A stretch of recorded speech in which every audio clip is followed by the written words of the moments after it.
Shadowversed.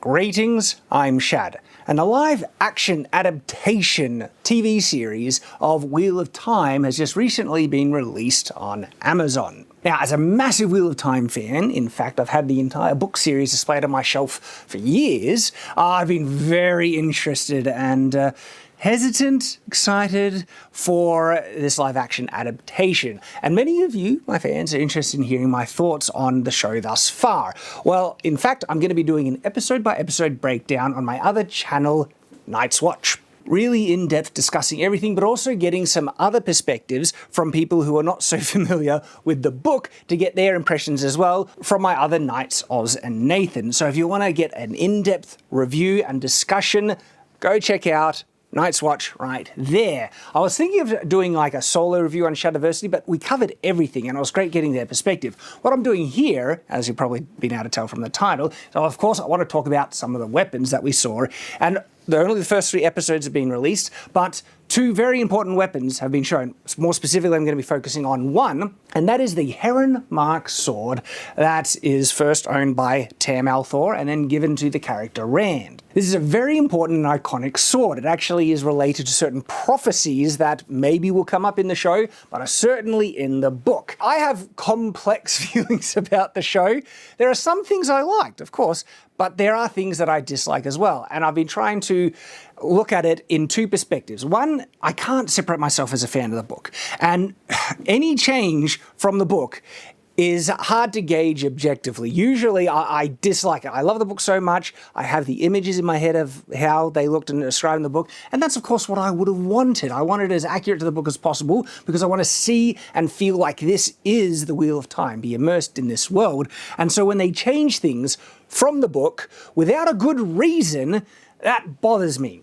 There are a lot, of course, key distinct changes in this show because it's an adaptation. I'm fully aware of this. I know changes need to be made when you're adapting a work. It's a different medium. And even though it's a show, they still need to condense a lot. This is a thick book, and this is just the first book. And they need to fit all that in one season. So good they didn't do a movie, because with only the time frame they have in a movie, they would not have been able to do it justice. But even with this series, they have had to cut a lot. And even with those cuts, they've had to condense and even change a few things. And they've even added 1 or 2 things as well.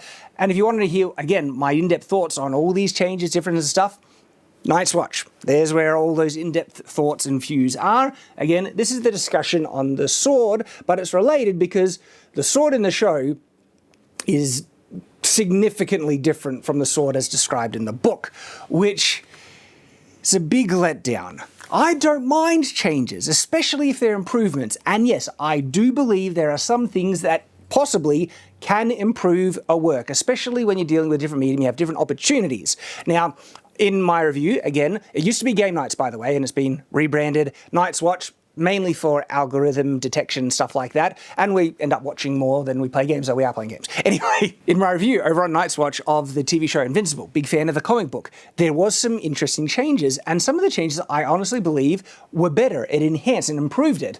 Some changes were bad. That's just the nature of things. So you can make changes to improve it. Changes with the sword are not an improvement. Not at all. And the sword's a big letdown, a massive letdown. Luckily, this isn't so crucial as like a key world-building element, again, we talk about, or perhaps a very important character or a less important character. They're all changes like that. So you might say it's not too significant, but Shadowversed is a medieval enthusiast, weapons enthusiast kind of channel, so of course we're going to be doing a deep dive on the weapons, because there's another thing that's really cool, is Lan's back scabbard. Lan is wearing a back scabbard. You know, I'm a little invested in the nature of back scabbards, if they can work or not, and so we're going to also break down Lan's back scabbard, but first, the Heron Mark sword. So, it's basically a poor man's katana. They made it a katana.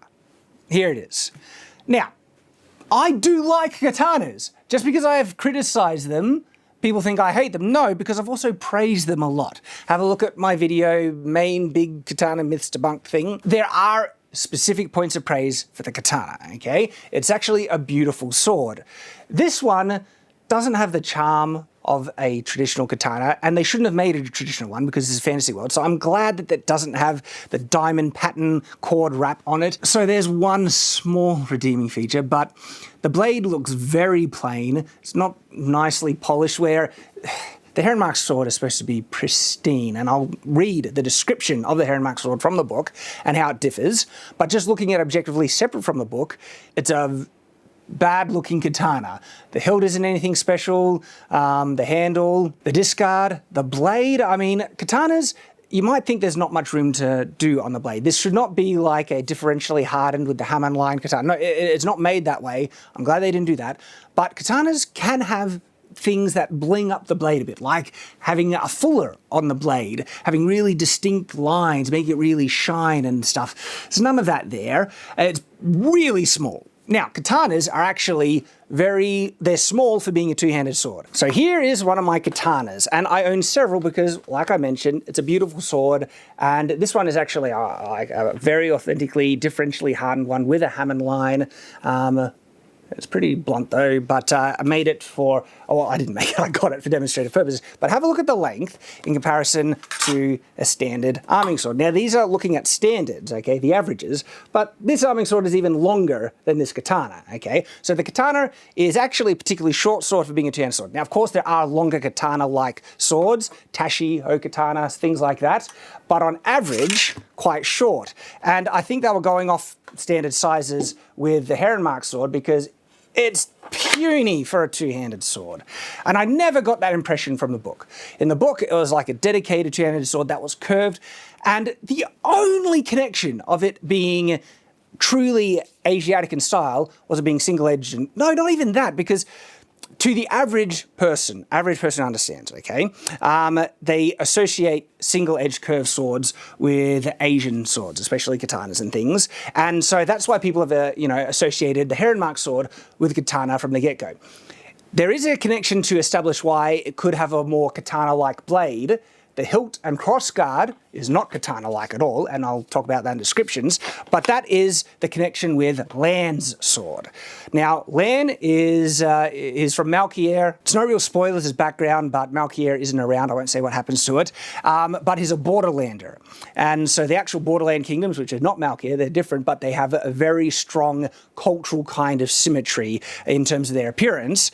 The Borderlands are described to have very distinct Asian flavors, all right? And so they're kind of dress, armor, not necessarily cultural elements, but their appearance is very much, that has Asian influence in the descriptions. And so Lan's sword could therefore rightly have certain Asian, elements to it. And it specifically mentioned that Rand's Heron Mark sword was very much like Lan's sword. And so that's where you could get an Asian connection and say, oh, there's a bit of katana influence to it. But that would only be on the blade, because the other descriptions does not describe a katana. So what is the description of the Heron Mark sword in the book? When Tam came back, Rand stared in surprise. A thick belt slanted around Tam's waist, and from the belt hung a sword, with a bronze heron on the back scabbard and another on the long hilt. Important descriptive points, because already there's a difference in the description here from the lousy piece of crap, yes, I'm calling it, that we see in the show. It's not even a nice katana if you're going for a katana, but it could have been so much better. So much better. And even if it was accurate to the book. But you could actually improve upon the book from the description of the book. And people have done. I'm going to give you examples. You could have even made it better, because in a book, it's hard to convey all the visual elements, all right? Especially on a sword, unless you devote way too much time on the description, because it's a written work. And unless it has pictures, that's what you're limited to. I know this because in my book, I had a bit of trouble describing what Imperius looked like, but I actually designed it and put it on the front cover, and now there are models you can buy, and so we know what Imperius looks like. But conveying the look, okay, means that there is some room to move, and you can actually bling it up without contradicting the description in the book and make the real represent one better. And this would have been such a great, cool collector's piece if it was actually a half-decent looking sword. But it's not. It's plain dull, and it's not like the book. And again, just because it's not like the book, I already have my back up against it. And then even if, because they could have made it different in the book and still made it a great looking sword. But it's just an average plain looking piece of junk that's So there's that, it's just there. And then it's also different from the book, so my dislike for this sword is compounded, right?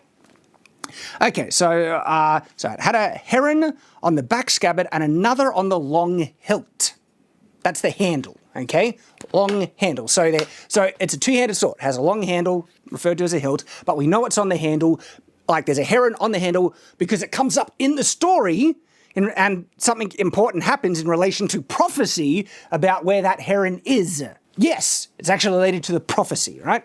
Of certain prophecies. I won't say what prophecy, okay? I'm avoiding spoilers. Except for the herons, the sword looked a good deal like Lan's sword. So Lan's sword didn't have herons, but it looked a good deal like it. So, not exact, but there's a lot of similarity there. Skipping to more weapon description, slowly Tam drew the weapon. Firelight played along the gleaming length. It was nothing at all like the plain, rough blades Rand had seen in the hands of merchants' guards. No gems or gold adorned it, but it seemed grand to him. Nonetheless, the blade, very slightly curved and sharp on only one edge, bore another heron etched into the steel. Short quillons, worked to look like braid, flanked the hilt. It seemed almost fragile compared with the swords of the merchants' guards. Most of those were double-edged, thick enough to chop down a tree. So, there we have the description. And, quillons. What are quillons? These are quillons. Quillons are the singular term for the complete crossguard. This is a crossguard, and one of these sides is a quillon, and then two are quillons. And the heron-marked sword is specifically described as having a crossguard by reference to the quillons, and the quillons are even described as being slightly upswept. I can't remember if we actually just read that or it's mentioned in another book, but they are just slightly upswept, but they were also made to look like they're braids, corded braids, all right? It's also, was a bronze hilt, I believe, as well. And just from that alone gives you a lot to work with to make a stunning sword, a beautiful sword, all right? And so just resorting to plain-looking katana is such a letdown. Not that I don't like katanas, but it's different from the book, and it isn't even a nice-looking katana, as I mentioned. So fans have actually taken that description, the so-called official one made by a sword manufacturer. Look, it's better than what's in the show by a long shot, and I don't know why they couldn't have just at least used that. That is there. It's like if you ever looked up heron-marked sword to buy it, you'll find this model. So that's still accurate to the books at least, okay? But I wouldn't call it a very nice sword design either.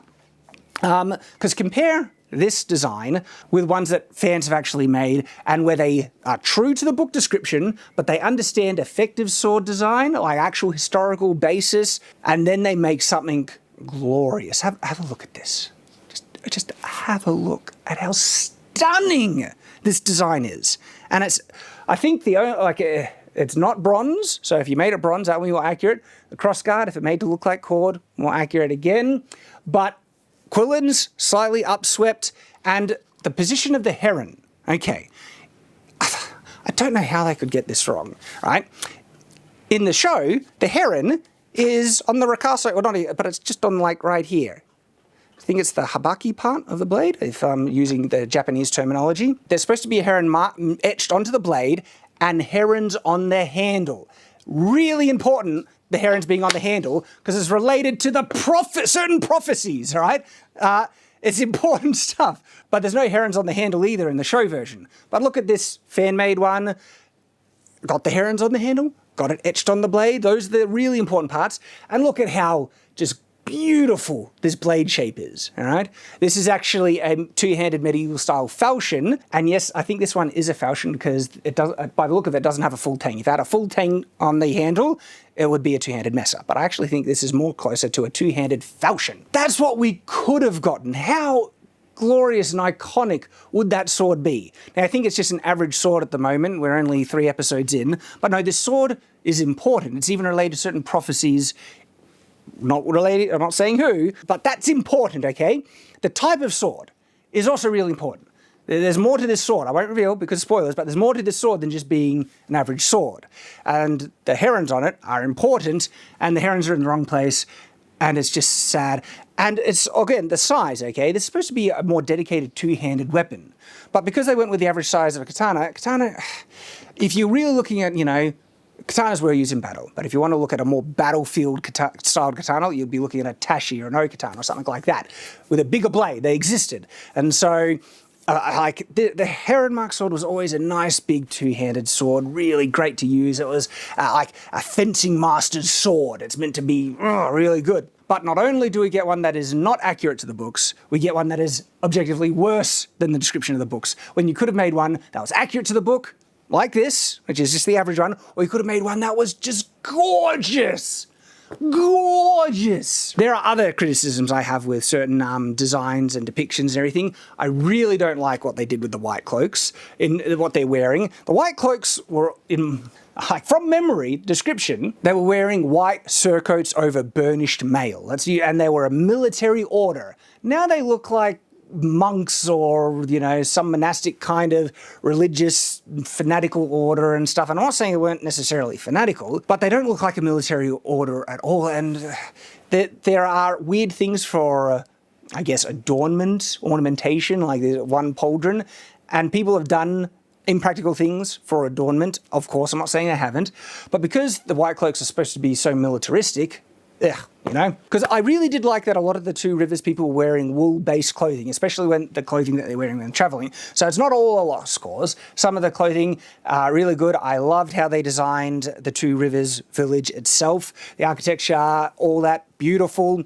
But the main thing, because we want to look at the weapons, is not necessarily Lan's sword. I think it's far more passable that Lan has an Asian-style sword than the Heron Mark sword, which is explicitly described as having a crossguard. But then you say it was very much like Lan's sword, so Lan's sword should have a crossguard too. But it wouldn't have been so offensive to me as a fan, all right? You can get offended at things as a fan. If Lan's sword was more katana style and the Heron Mark sword was more according to the books, okay? Because they're obviously going with a more Asian theme with Lan, that's fine. In fact, it's more in line with how the Borderlands are described as well. What's also described with many of the Borderlands is that they wear swords on their back. Big, two-handed curved swords, often. I mean, if they show Uno, and he should be in, the series in later seasons, he has a really big curved two-handed sword on his back. That's his iconic weapon. They should be big and really lethal. So wearing swords on the back, quite common, especially for the Borderlanders. And I honestly, one of the impressions I got from the description is that one of the reasons they wore them on the back was because they were so big. And I've even found that out in my own experimentation. My leather-made functional working back scabbard has a really great advantage in being able to draw and sheath big two-handed swords that are too big to wear on the sides. And it worked brilliantly. Check out the video if you want more detail there. And so when it comes to excessively big, actually wearing on the back with a functional back scabbard that's made for it is a very great way of storing weapons. And so that was kind of my impression of the swords of the Shinarans, I believe they are, the Borderlanders. So, what's cool about Lan's back scabbard? It's actually using the same methodology that I have in my functional one, but slightly reversed. So, the great way to get a back scabbard to work is having a slit down the side. Here's my functional back scabbard right here, and as you'll see, it's got the opening down the side. This one is made to hang diagonal like this, and so when you draw it, it just pops out just like that. Works beautifully and very functional. Lan's one uses the same methodology where it has an opening, but it hangs down like that.